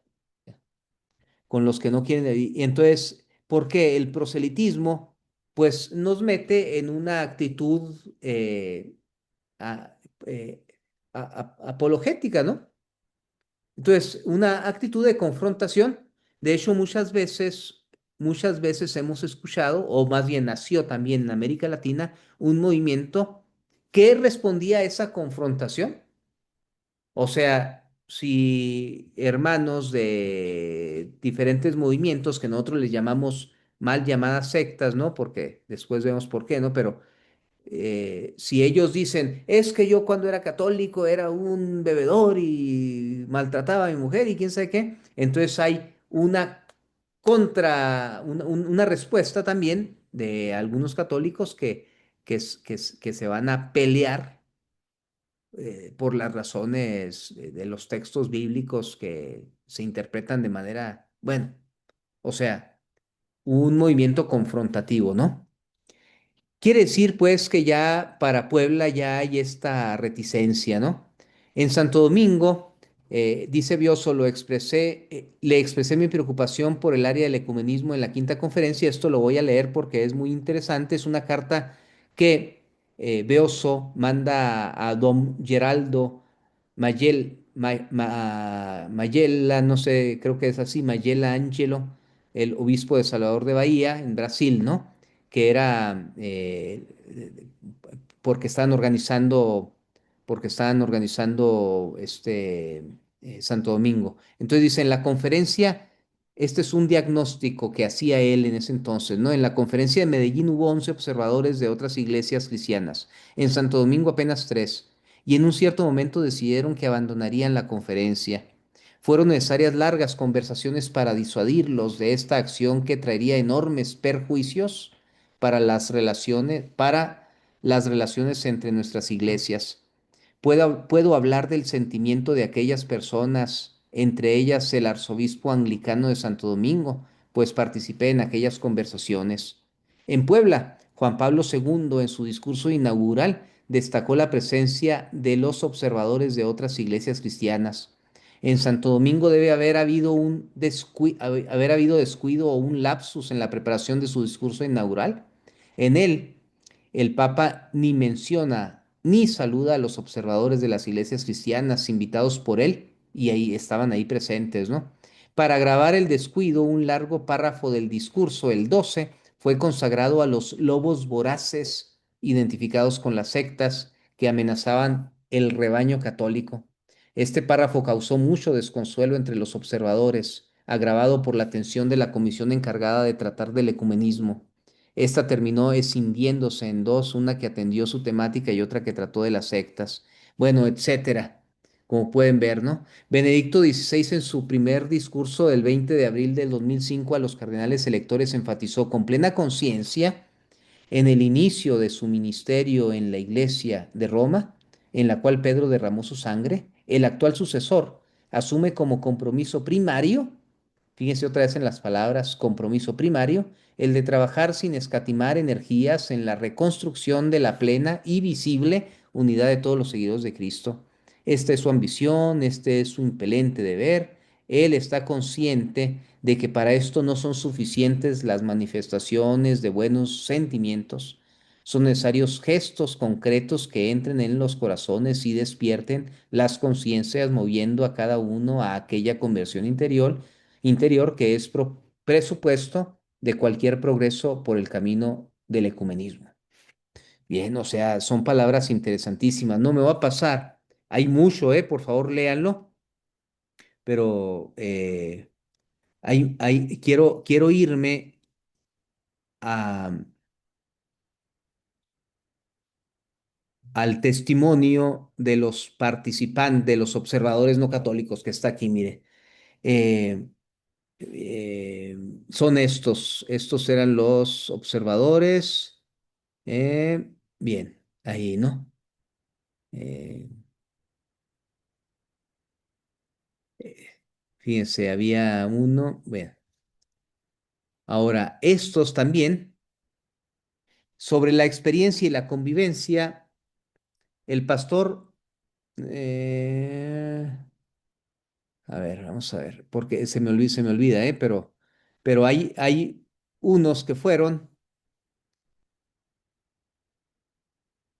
Néstor, bueno, a ver, ahorita, a ver si dice por acá. Eh, Uno de ellos hizo como un diario que publicaba diariamente, ¿no? Y entonces fíjense lo que decía en este diario, o sea, estamos hablando de uno de los observadores. Sigamos con lo que sucede cada día. La jornada termina a las 20 horas, entonces regresamos al hotel. Todos son hoteles modestos. Nunca la ciudad pensó que un día iba a albergar a tan ilustres visitantes. Lo digo por los cardenales y obispos. De modo que los 5 o 6 hoteles bien podrían clasificarse no por estrellas, no creo que lleguen a 2 o 3, sino por el número de cardenales hospedados. Interesante esto, ¿eh? Yo, por ejemplo, dice, estoy en un hotel de 3 cardenales. Tanto el desayuno como el almuerzo y la cena transcurren en amable camaradería. Se habla de todo y se ríe con facilidad. Es en las comidas, en el auto hacia el hotel, en las calles o en los pasillos donde el acercamiento ecuménico brota con facilidad. Siempre ha sido así, que el ecumenismo florece fácil cuando media la amistad. Paráfrasis de Juan 15:15, ya no nos llamaremos hermanos separados, sino amigos, porque el hermano separado no sabe lo que se dice de él cuando él no está, pero nos llamaremos amigos, porque confesamos a un mismo Padre, quien nos llama a escuchar su voz y a obedecerlo. Es fundamental este párrafo, se me hace bellísimo, porque es un testimonio de uno que ha sido invitado, de un pastor que ha sido invitado a ser observador. Es segura, aquí dice, de hecho, es segura, ¿no? Que ha sido invitado a ser observador y ve esto, ve una camaradería, una cordialidad, se ríe con facilidad y dice, y es en este ambiente, no cuando están los discursos formales, sino es en este ambiente donde el ecumenismo brota con facilidad. Es la mejor de las enseñanzas, yo creo que tenemos para hacer ecumenismo. Sentirnos hermanos, ¿no? Sentirnos amigos. ¿Por qué? Confesamos a un mismo Padre quien nos llama a escuchar la voz y su voz y obedecerlo. Bellísimo, bellísimo. Y nos enseña pues que el ecumenismo transcurre así en lo cotidiano, ¿no? Y luego hay algunos otros, muchos textos de él, ¿eh? De Segura, también de Néstor. eh, por ejemplo, aquí, sí, en la práctica ecuménica una de las reglas de oro para el diálogo es la escucha atenta del otro, cercada de simpatía y abierta al aprendizaje, no solamente de una doctrina, espiritualidad, tradición litúrgica y eclesiástica, sino también de sus sentimientos y sensibilidades. Bueno, etcétera. O sea, léanlo ustedes. Ya ven que hay muchísimo material, ¿no? Porque si no, de todas formas, el tiempo ya se nos está acabando, pero yo les invito a que lo lean ustedes, lean sus discursos. Dieron discursos frente a la asamblea, una cosa magnífica. O sea, les permitieron no solamente entrar como observadores, como ocurrió en el Vaticano II, sino participar en las mesas de diálogo. Una cosa increíble, o sea, los cardenales, los obispos y los pastores, el obispo anglicano, el rabino, y luego participar en estos. Y luego les dieron la oportunidad de hacer sus discursos conclusivos también a ellos, así como los dieron los obispos. Ellos también dieron su discurso. Y sus discursos son bellísimos y tienen este sentido, ¿no? Eso digo de los hermanos que dialogan, tenemos mucho que aprender. Así como ellos tienen mucho que aprender de nosotros, nosotros tenemos mucho que aprender de ellos. Entonces no nos desanimemos con esto. Ahora, la verdad es que históricamente esta carrera ha tenido un impulso grandísimo y luego un desánimo. No sé si no se puede juzgar todo, ¿no? No sé si no tuvimos la capacidad, si nos faltaba educación, si estábamos incapaces más bien de entrar en relación con el otro, si era cuestión de, no sé, ¿no? Eh, Le echamos la culpa al otro. Es que los movimientos sectarios, también ahí están los testimonios, ¿eh?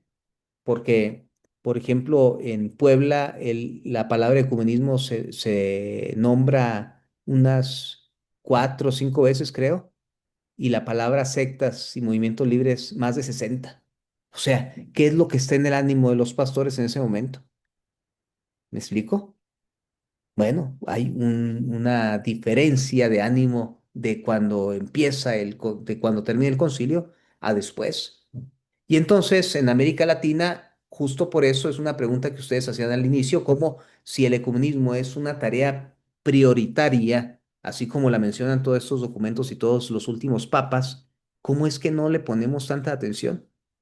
Pues hemos preferido la atención apologética, hemos preferido poner en nuestras puertas, si son de otra religión, ni toque, ¿no? Aquí somos católicos. Nos hemos descuidado en la formación de por estar muy metidos en otras formaciones, o sea, que también son importantes, por supuesto, ¿no? Los ritos, los sacramentos, y entonces nos olvidamos de enfrentar este deseo de Cristo, que es un deseo fundamental, ¿no? Utunum sin. Bien, es un testimonio, pues este texto es un testimonio de esta historia desde el 1967 hasta Aparecida. Entonces, léanlo, por favor. ¿Algún comentario? ¿Algún comentario hasta aquí?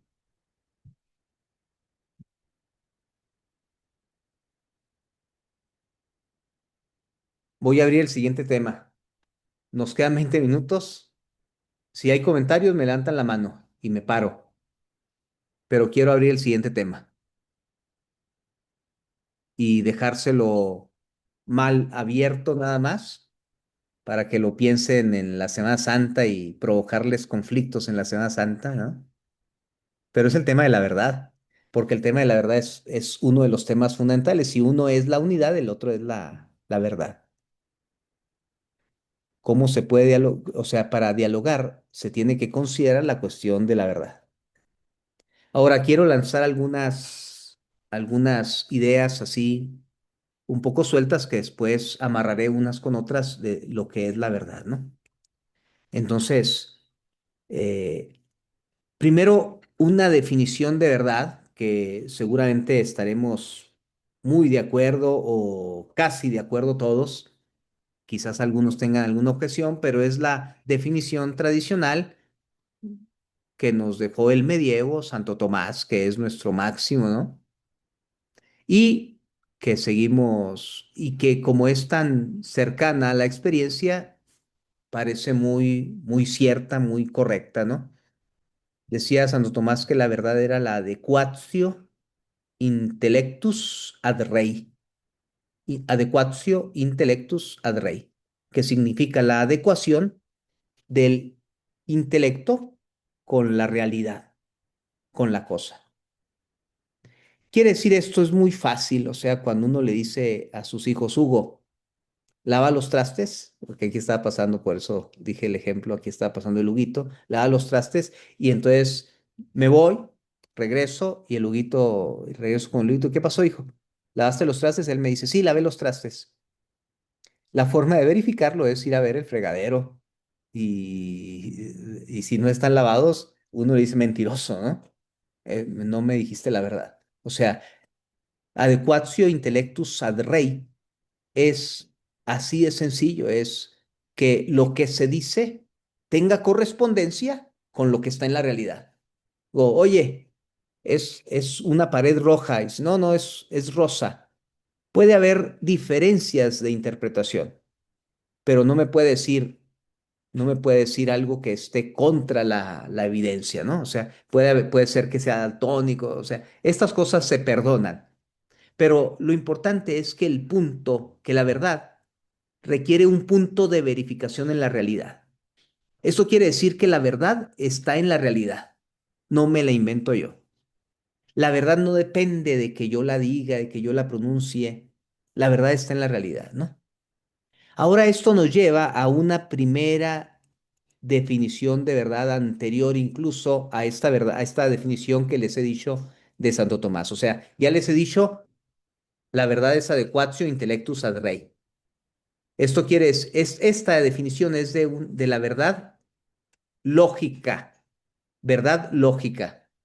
Ahora, cuando digo que la verdad está en la realidad, me estoy refiriendo a que la verdad está en la cosa y le corresponde a la cosa, no tanto que me corresponde a lo que yo diga. Es otra definición. A ver, voy a plantearlo de otra manera. ¿Quién conoce bien la realidad? ¿Quién conoce bien la realidad? ¿Quién puede explicarnos, decirnos bien la realidad? Aquel que la hizo. San Agustín decía que para conocer perfectamente la realidad se tenía que pasar por la mente de Dios, que es Cristo. ¿Por qué? Porque, dice San Pablo, por medio de él fueron creadas todas las cosas, las visibles y las invisibles, las terrestres y las tronos, dominaciones, etcétera, ¿no? Por medio de él. Él es el primogénito de toda criatura, pues por medio de él fue creada todo. Bueno, basándose en eso, dice San Agustín, entonces él es la idea de la cual emanan todas las ideas, un poco siguiendo a la versión platónica del mundo de las ideas, ¿no? Utiliza la filosofía para eso. Pero lo que quiere decir esto es que, a ver, que hay algo en las cosas que ni siquiera dichas de la mejor forma posible agota lo que las cosas son. O sea, vamos a decir, tú dices, a ver, es que, eh, qué es el elefante, ¿no? Pues el elefante es un cuadrúpedo perteneciente a la familia de... Ya lo dijimos todo el elefante. Bueno, todavía no está dicho todo el elefante. O sea, hay algo que no podemos, que no alcanzamos a decir. Esta se llama verdad ontológica. La verdad ontológica es aquello que corresponde al ser. Hay una verdad lógica, aquello que alcanzamos a decir. Hay una verdad ontológica, aquello que ni lo mejor dicho alcanzamos a decirlo, ¿no? Ahora, ¿por qué estas cosas son? Y luego todavía hay una verdad ética y existencial o moral, ¿m? Que es, oye, yo vivo conforme a la verdad o no vivo conforme a la verdad. Ahí no se trata de conceptos o no se trata de lo que corresponda a las cosas, sino se trata de la forma en la que yo respondo a la realidad aferrándome a la verdad. Vivir conforme a la verdad que es, bueno, para quienes no son cristianos, podría ser la honestidad, ciertos valores fundamentales como la justicia, el respeto al otro, etcétera, ¿no? La búsqueda de la verdad. Para quienes somos cristianos, sin embargo, tiene un tono existencial importantísimo, sine qua non, que es la relación con Cristo, porque ego sum via veritas et vita, dijo, yo soy el camino, la verdad y la vida. Entonces, vivir en la verdad sería vivir en la experiencia y la amistad con Cristo. ¿Me explico? La verdad tiene todas estas dimensiones, o sea, no es unívoca. Se puede decir de diferentes maneras y todas son justas siempre que reconozcamos que se refieren a cosas distintas. Por ejemplo, cuando le preguntaron, ustedes dirían, hagan así, sí, sí, hagan así, sí, no, ustedes dirían que Jesús es la verdad y ustedes dirían que entonces el camino a la verdad es el mismo Jesús. ¿Esto parece claro? Bueno, ahí Carla dijo que sí, pero otros tienen ahí, bueno, en general podemos decirlo así. Cristo es la verdad y si Él es el camino, pues también es el camino a la verdad, nos conduce a la verdad. Sin embargo, fíjense que cuando le preguntaron en una entrevista por allá del 2008, creo, a Benedicto XVI, que si la iglesia estaba en posesión de la verdad, Benedicto XVI dijo que una definición de Santo Tomás, que no, nosotros no poseemos la verdad. En todo caso, y era el Papa, ¿no? En todo caso, nosotros queremos ser poseídos por la verdad. Entonces estamos pasando a una dimensión existencial, ¿no? Pero que implica también todo el dogma y toda la doctrina. Caray, yo creí que la verdad estaba en la iglesia, pero el Papa dijo que nosotros no somos los poseedores de la verdad, sino que queremos que la verdad nos posea. Es otra cosa, porque entonces nos mete a la verdad como un camino que se debe recorrer. Y entonces, a ver, entonces, Papa, pero bueno, vamos a ver, pero entonces el camino a la verdad, ¿cuál es? Y entonces yo cuando escuché esto, yo dije, bueno, pues va a decir que Cristo, ¿no? Pero tampoco dijo eso. Entonces el Papa Benedicto dijo, tantos caminos, ¿cuántos hombres existen? Ah, caray, pero esto es casi un relativismo. Entonces después lo explica, ¿no? Después lo explica. Lo que pasa es que el camino a la verdad es una experiencia que solamente se puede recorrer personalmente. O sea, la verdad no se hereda. Ay, carajo. ¿Me explico? Entonces, cuando hablamos de la verdad en el ecumenismo, tenemos que pensar en estas cosas. Porque a veces decimos, no, eso es que la verdad es que la transubstanciación, como nos recordaba ahorita de Mortalium Animos, ya no te veo.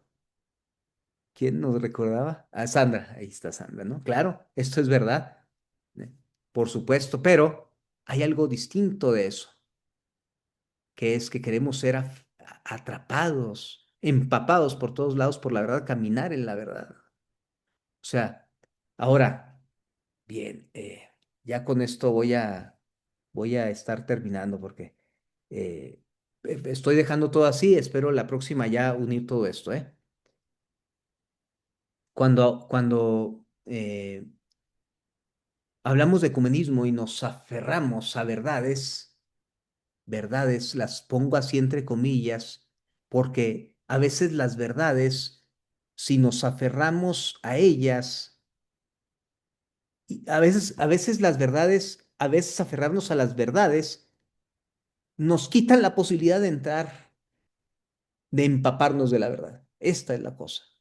O sea, y es la dificultad del dogmatismo, del moralismo. Ahora, dogmatismo, moralismo, participan de los mismos defectos que las ideologías. O sea, que hacen como, dejan como lo máximo verdades alcanzadas y construidas conceptualmente. Ahora, ya para que no se me queden tan tristes, les voy a decir que la conceptualización de la verdad es muy importante. Es muy importante. Sin ella andaríamos como vagabundos por todos lados. O sea, nuestras certezas no tendrían voz, no tendrían estructura. Entonces nosotros necesitamos estructurarlas, conceptualizarlas, por lo tanto, ¿no? Pero tengamos cuidado de identificar la conceptualización con la verdad misma. Por, miren, porque este mismo santo que les decía ahorita, del que tomamos esta definición, Santo Tomás, que es nuestro grande, ¿no? Todas las obras, los opúsculos, las sumas, ¿no? Contra gentiles, suma teológica, decían, si se quema la biblioteca, que salven a Santo Tomás, ¿no? Porque él se la sabe de memoria todo, se sabe de memoria todos los libros, o sea, era un monstruo del conocimiento. Y resulta que Dios le regaló una experiencia mística. Y después de que tuvo esta experiencia mística, dijo, quemen todo lo que he escrito. Por fortuna no le hicieron caso. Siempre lo digo así, gracias a Dios que nadie le hizo caso. Muy, muy será tu experiencia mística y habrás entrado en contacto con la verdad, pero a nosotros todo lo que escribiste nos sirve, compadre. ¿Eh? O sea, la verdad, la visión de la verdad, frente a todo lo que podemos conceptualizar de ella, es muy superior. Tanto que llega a ser cierto aquello que dicen los que se suman a la teología negativa. O sea, de Dios no se puede decir nada. Todo lo que digas de Dios es incorrecto, porque no tienes la capacidad, no tenemos ninguna experiencia, ninguna posibilidad de llegar ni tantito al corazón de lo que Dios es. Entonces, todo lo que digas de Dios, todo lo que alcanzas a decir de Dios, por definición es incorrecto, dicen los de la teología negativa, ¿no? Esa vía de la teología negativa. En algo tienen razón, Pero necesitamos, repito, de estos conceptos, de estas conceptualizaciones. Ven, estas dos cosas son muy importantes en el ecumenismo, porque no podemos ir despojados de nuestras conceptualizaciones, o sea, necesitamos ir con nuestras certezas, sepan dar razón de su fe.